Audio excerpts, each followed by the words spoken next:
इस संसार में हर व्यक्ति अपने कर्मों के अनुसार सुख दुख पाता है, जीवन पाता है। यदि आप अच्छे कर्म करते हैं तो आपका अच्छे घर में, अच्छे परिवार में, अच्छे कुल में अच्छा जीवन जीते हैं। पाप होता है तो आप तरसते हैं, तड़पते हैं, परेशान होते हैं। बोलो हाँ। इसलिए हम क्यों किसी को देखकर हंसे हैं? इसलिए कहता हूं मन में कपट ना रखो, छल ना रखो, निर्मल रहो, निर्मल।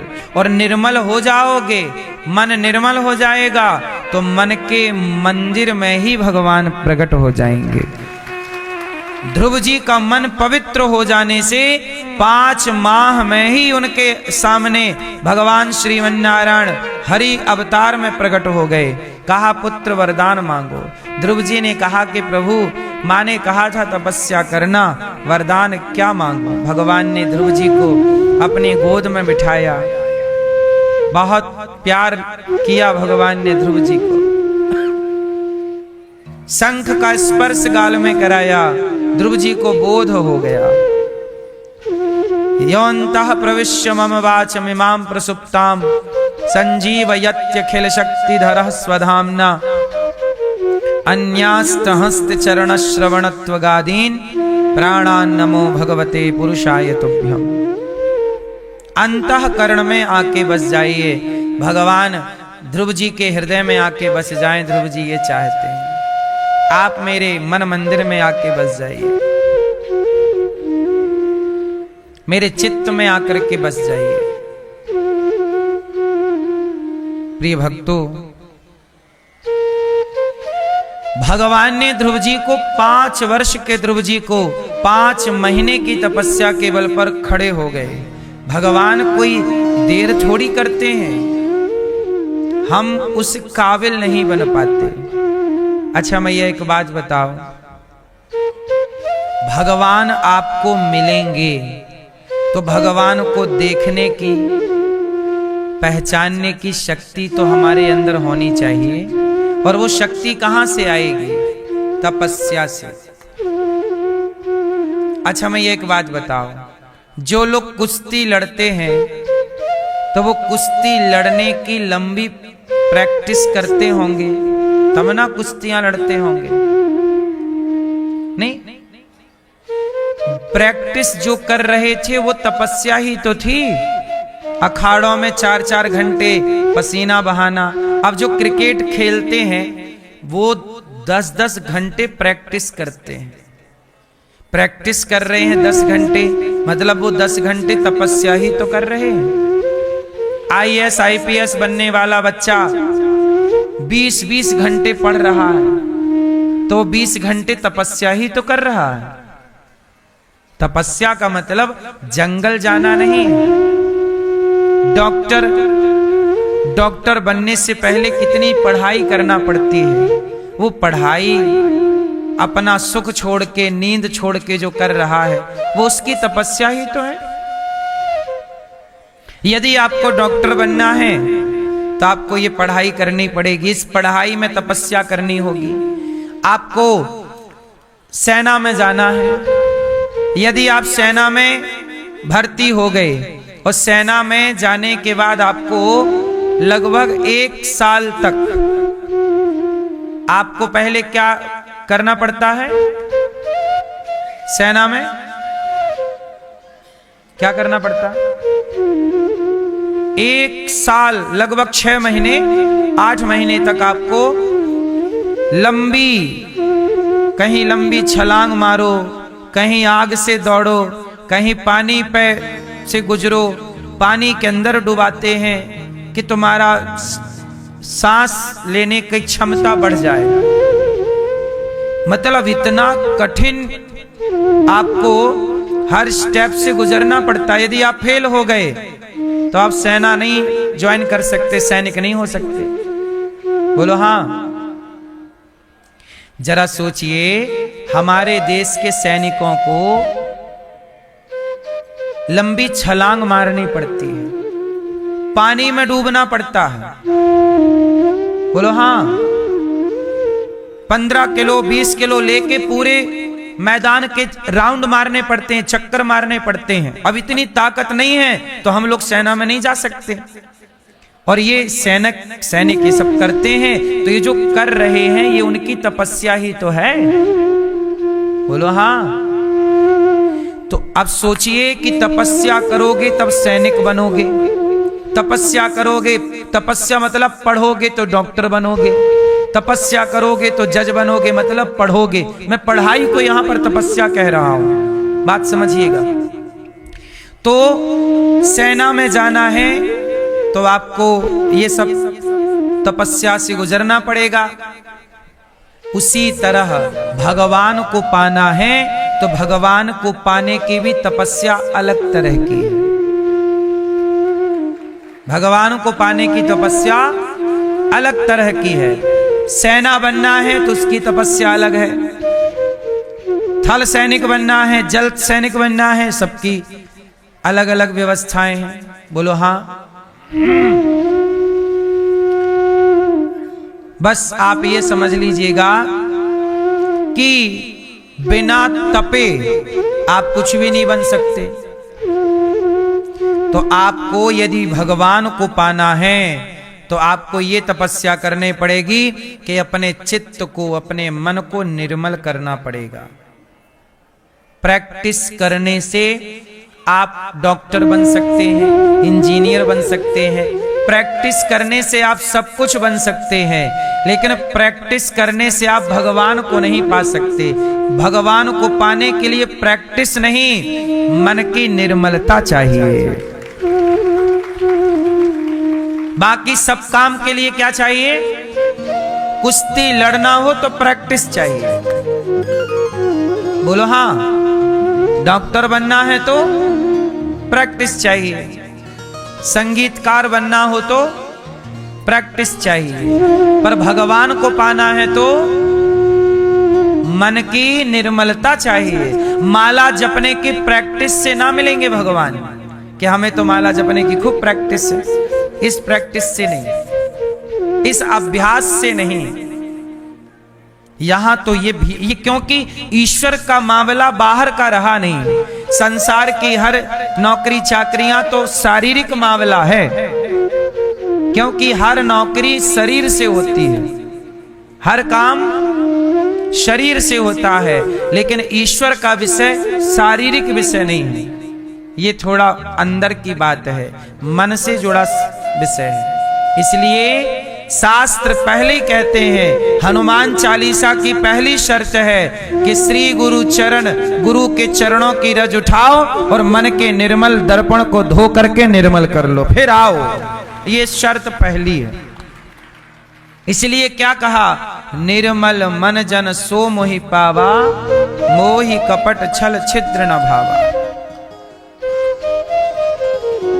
तो यहां मन की निर्मलता, ध्रुव जी को भगवान मिले, आपको भी भगवान को पाना है तो मन पे काम करो। आप लोगों का सच बताओ, मन साफ है कि गंदा है? क्यों मैया? साफ है गंदा है? देखो मन, मैं बताता हूं कि साफ है कि गंदा। यदि आपका मन किसी स्त्री को देख करके दिल धक धक करने लग जाए, है क्या सही? किसी को देख के दिल धक धक करने लग गया, समझ लो कि मन गंदा है। बोलो हाँ। किसी पुरुष को देख के मन कुछ कहने लग जाए तो समझ लो गंदा है। किसी का पैसा देख के यदि आपके अंदर कुछ हो रहा है, उसके पास है मेरे पास नहीं है, उसके पास क्यों है? किसी का धन देख के यदि आपके मन में कोई प्रभाव पड़ रहा है, इसका मतलब आपका मन गंदा है। क्यों? किसी की उन्नति, किसी की तरक्की देखकर यदि आप परेशान हो रहे हैं, तो ये मैं आपके लिए बता रहा हूं कि आप अपना मन टेस्ट कर सकते हैं कि सही चल रहा है कि गलत है, तो आपको पता लग जाएगा। क्योंकि ये बात आप किसी से बता नहीं सकते ना, तो उसे देख के हमारा मन कुछ कुछ कर रहा है। नहीं तो फिर लोग मजे लेने लग जाएंगे। लेकिन आप अपने को तो बता दो कि आप सही हो कि गलत हो। तो ये आपकी बातें हैं, आप अपने को कसौटी में देख सकते हैं कि आप सही हैं कि गलत हैं। तो सच बताओ, आप सही हैं, मन सही है कि गलत है? क्यों? मन सही है आपका कि अभी भी भटकाव है जगत का? क्यों मैया? अभी भी किसी को देख के ईर्ष्या द्वेष तो नहीं करती हो? तरक्की देख के जलन वलन तो नहीं होती? ये मन की शुद्धि का उपाय है। इसलिए क्या करें? ना काहू से दोस्ती, ना काहू से बैर, कबीरा खड़ा बाजार में सबकी चाहे खैर। इसलिए कहता हूं, मन ऐसा बनाओ कि कोई कितनी तरक्की कर जाए, किसी के सुख में आपको सुखी होना चाहिए। तू सुखी है, हम भी खुश हैं।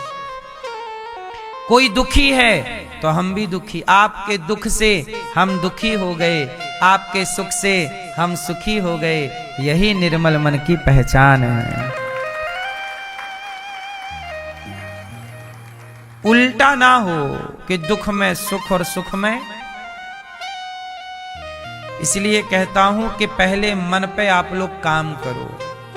मन बड़ा पापी है कि नहीं? नहीं है।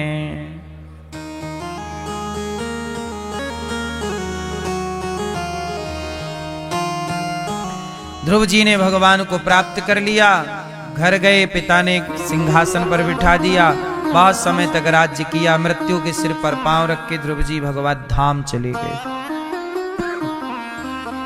अब मनु जी महाराज के दूसरे बेटे हैं प्रियव्रत।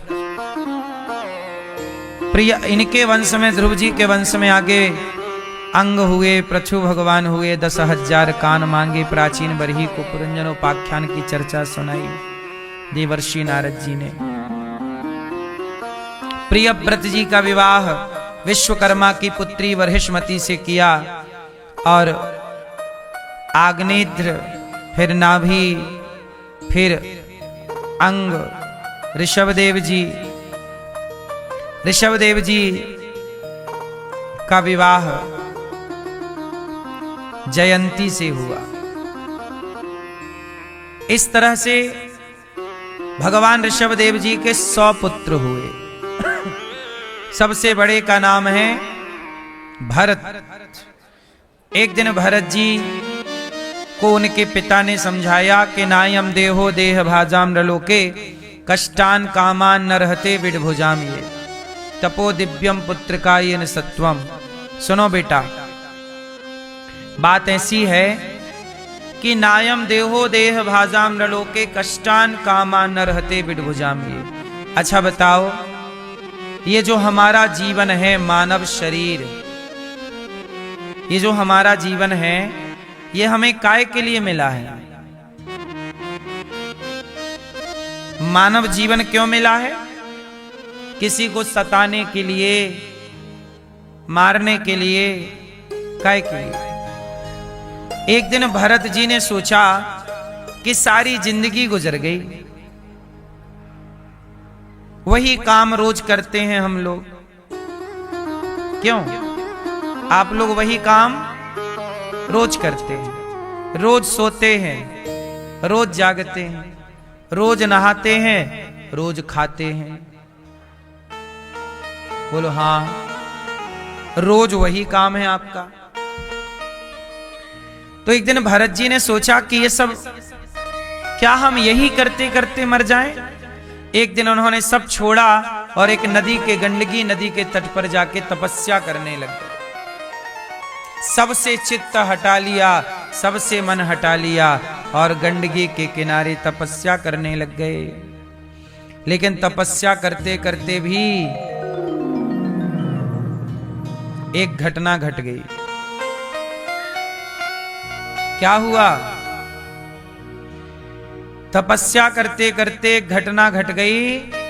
एक मृग का बच्चा पानी पी रहा था।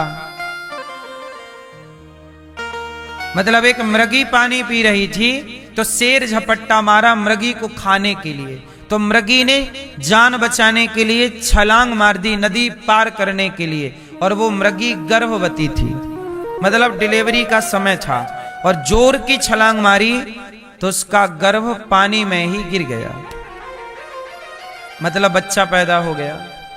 अब मृगी तो बेचारी मर गई, लेकिन उसका बच्चा नया अभी पैदा हुआ और वो भी ठंडे पानी में जाके गिर गया।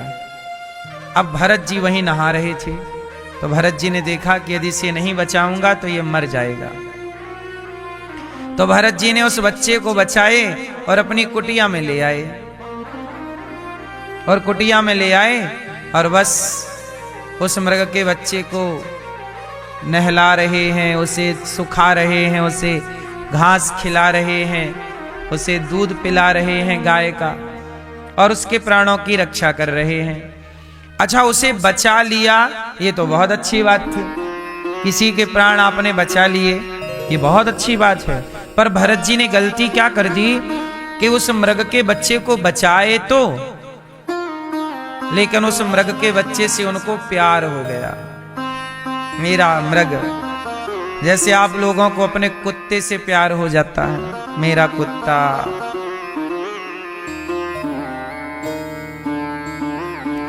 अब भरत जी उस मृग के बच्चे को नहलाएं, धुलाएं, चराएं, टहलाएं। एक समय आया कि भरत जी के मरने का टाइम आ गया, भाई मौत तो आनी है। और भरत जी के जब मरने का टाइम आया तो उनके मन में एक ही बात आई कि मेरे मर जाने के बाद मेरे इस मृग का कौन ख्याल रखेगा, और मृग का ध्यान कैसे रखा जाएगा। और मृग का चिंतन करते करते भरत जी मर गए। अब देखो जरा, मृग का चिंतन करते करते भरत जी की मृत्यु हो गई। बोलो हाँ। मृग का चिंतन करते करते आप लोग भी यही करते हैं, पहले संसार में आप आसक्त होते हैं, फिर संसार की याद में आप तड़पते हैं। आपकी स्थिति कैसी है, एक उदाहरण से समझाता हूं, बहुत ध्यान से सुनना। एक गोबर का कीड़ा होता है जिसे गुबरीला कीड़ा कहते हैं, काले कलर का होता है, वो गोबर का ना गोला बनाता है। देखा कभी आप लोगों ने? मैया, एक गोबर का कीड़ा गुबरीला, बोलो हाँ मैया। एक गोबर का कीड़ा था जो कि गोबर का गोला बनाता और फिर उसे धक्के मार मार के अपने बिल की ओर लेकर के जाता। एक गुबरीला कीड़ा ने आज लालच आ गया उसको कि थोड़ा बड़ा गोला बनाऊं, और बड़ा गोला बनाया, धक्के मारते मारते अपने बिल की ओर ले गया। और जब ले गया तो देखा क्या कि बिल का छेद छोटा है और गोबर का गोला तो वो अंदर घुसा ही नहीं, उसके बिल के अंदर गया ही नहीं। उसकी सारी मेहनत बेकार, सारा जोड़ तंगोड़ के लाया और जहां ले जाना था वहां तक तो वो ले जा ही ना सका। यही स्थिति हमारी और आपकी है। हम सारी जिंदगी इनसे प्यार मोहब्बत करते हैं और सबका गोला बना लेते हैं कि ये मेरा, ये मेरा, ये मेरा, लेकिन ये भूल जाते हैं कि इनमें से कोई भी हमारे संग जाने वाला, और इनके चक्कर में हम अपना परलोक बिगाड़ लेते हैं। जो हमारे संग जाएंगे ही नहीं, उनके चक्कर में हम अपना परलोक बिगाड़े बैठे हैं। अरे भाई साहब, आप लोगों को एक बात पता है कि नहीं? आप कहां से हो? बरेली। वो झुमका गिरा रे,